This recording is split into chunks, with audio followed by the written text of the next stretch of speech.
দেখো তোমাদের সঙ্গে আবার এসেছি কথা বলতে। এখানে শস্যগুলো দেখে গিয়েছিলাম অনেক দিন আগে।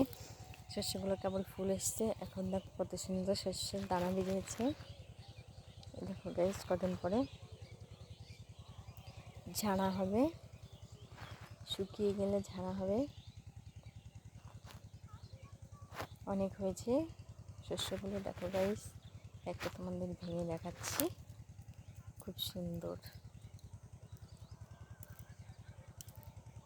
দানাগুলো। দেখো সবুজ সবুজ, যখন কালো হয়ে যাবে দানাগুলো, সেগুলো বাড়ি নিয়ে যাওয়া হবে, শুকিয়ে তারপর তেল করা হবে গাইস।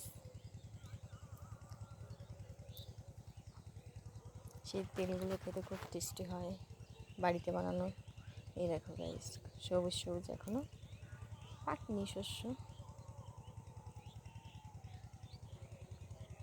দেখো গাইস, এখনো পাকেনি। যখন পাকবে তখন আবার দেখাবো। ওই দেখো মা দাঁড়িয়ে দাঁড়িয়ে ফোন দেখছে। মাও এসছে মাঠে। শস্য বাগান দেখো কতটা জায়গা নিয়ে হয়েছে, লাগানো হয়েছে, এমনি তো আর হয়নি। দেখেছো গাইস, খুব সুন্দর হয়েছে। আমাদের অনেকটাই জায়গা,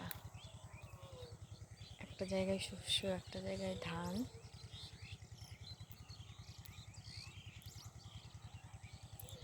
পটল গাছ, স্টিক ফুল, গাঁদা ফুল এসব লাগিয়েছে। দেখো গাইস, ওই দেখো গাইস, সূর্য মামা কোথায়? ওই দেখো গাইস, সূর্য মামা, ওই যে সূর্য মামা কেবল ডুববে ডুববে ভাব। আজকের মতো টাটা গাইস, অন্য ভিডিওতে দেখা হবে, কথা হবে।